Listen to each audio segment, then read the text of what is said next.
I wish I could say that when I was little, my mum would take us to the Tyne and watch the ships being built, that sailors' assembly line.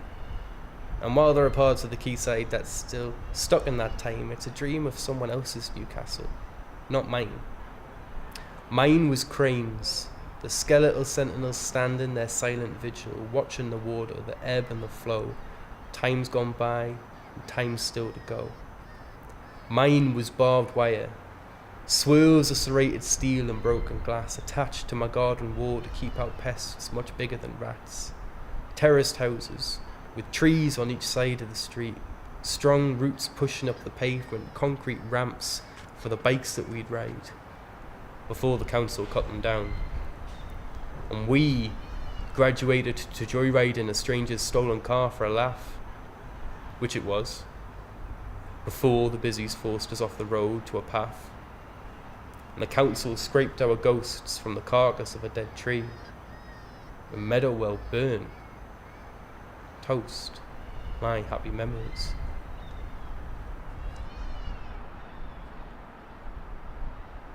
My name is Vinny McHugh. I'm 26 years old. I'm from Newcastle, from the West End of Newcastle. And I am a poet. It just feels really weird to say. Lots of times when people ask you, what do you do? And you tell them what you do for a living. How do you make money? How I make money is I'm a teacher. What I do is I'm a poet. My name's Lucina Wareham, but I get Lucy. I'm 22 and I've just started performing poetry. My name is Ryan. I'm 24. I write poetry and I help run Northern Rising. It's a poetry event in Newcastle. I first consciously remember writing poetry at about 14 or 15, just as a form of expression, really. The violet and the snowdrop, an open palm withdrew, the cosmos from a porcelain cup, I'll be forever blue. The violet and the violet, my veins are damp with you, fold petal marrow in your shape, I'll be forever blue. When I was at university, I lived in a house with 6 people, second and third years. One of the second years, his name was Percy, and he ran a poetry night. And he asked me to look at some John Cooper Clarke. And for the first time, I heard someone who sounded like me, who was speaking about things that I was actually interested in. And it made me go, oh, I can do this. That's not just middle class people can do this, I can do it as well, I can do that. I was born and raised in Southern California, and I came to Newcastle when I was 21 to study. I did my undergrad at Newcastle University. Poetry, for me, was something that I was always around. I was kind of interested in it, and I started reading Charles Bukowski, and he really kind of showed me poetry was much more than, you know, a bunch of English noblemen a couple hundred years ago. Told me poetry can be energetic, it can be vital, it could be even dangerous, it could be exciting. Fuck the sentimentality of dead, white-haired, white-eyed, white-skinned men as if penitent for being in the present. The occasion of now sits firmly in the chest of those who are awake and free of fear. Through my interest in the American poets, Ginsberg and Corso and Ferlinghetti, those guys, I found out that they actually came to Newcastle in the 60s and were a part of the Morden Tower reading scene. I didn't realise this until recently, but Newcastle is really like the poetry centre. It's such a big part. There's loads of NCLA events and readings here. There's a lot of poetry heritage here. Actually went on a field trip, I guess, to Morden Tower, which is, Allen Ginsberg's performed there, and it's where Basil Bunting gave his first performance of Brig Flats. Very sentimental and very kind of prominent in the poetry world. Yeah, these are the famous Morden Tower stairs. It's always really exciting to see because, some of the best poets of the 20th century walked up those stairs, and Basil Bunting walked up those stairs the first time he read Brig Flats in Morden Tower. Just a lot of legends went up and down those stairs. Today there's a bit of a resurgence in the Northeast. I think there's, 14 poetry readings in Newcastle a month, which is quite a bit. Me and some of my friends, like I said, we kind of harken back to the 60s, kind of pick up where they left off, kind of try to bring a new spin to those ideals, that kind of style.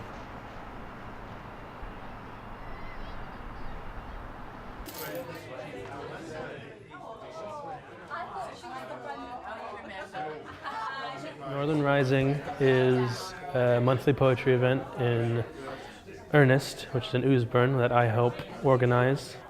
It's kind of a takeoff from the Morden Tower scene, and the atmosphere there, when we hit it right, which we have a few times, it's at the same time very intimate, but feels very large. It feels like it's a part of something, like it's tapped into this tradition of this Morden Tower Northeast poetry scene. One of the exciting things about Northern Rising is we have our regulars that come. Obviously I'm there every month. We have fellow poets that come every month. But we do see new faces every time, and that's really inspiring, that's really exciting.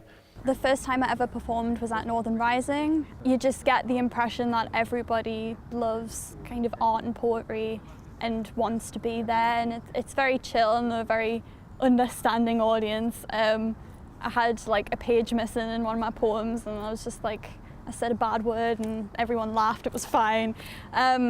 So yeah, very, very understand, very chill atmosphere, a great place to perform, and great for a first time as well. If we saw the same faces every time, it'd be fun, it'd still be fun, but it's just that extra audience that kind of proves that poetry hasn't completely lost relevance to the public.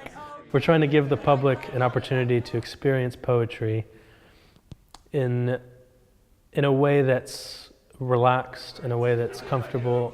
It's in the back of a pub, so people have drinks. It's just fun all the time. So.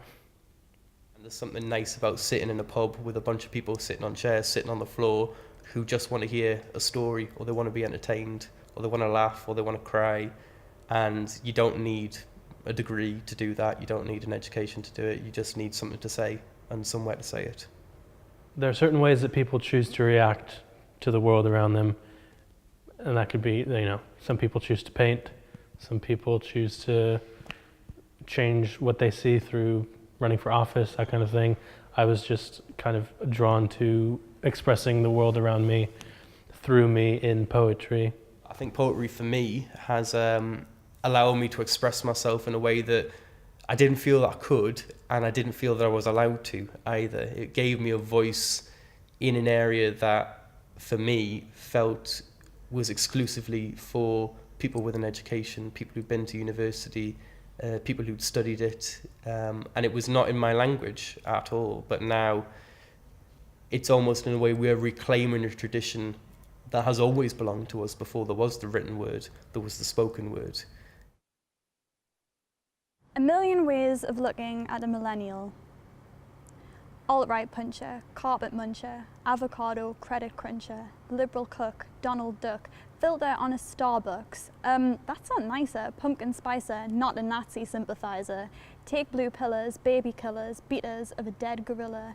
Trigger warner, Black Lives Mourner, baby boomers in the corner. Parent moocher, scared of future, found new toys and can't salute ya. Noun defender, gender bender, only 90s kids remember.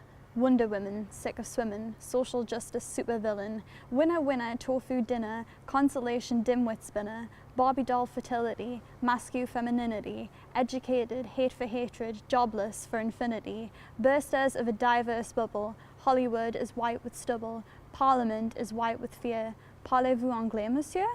Realist feminists are fractious, love the fat but shame the fascists, life is hard, all woe is me, writer of bad poetry.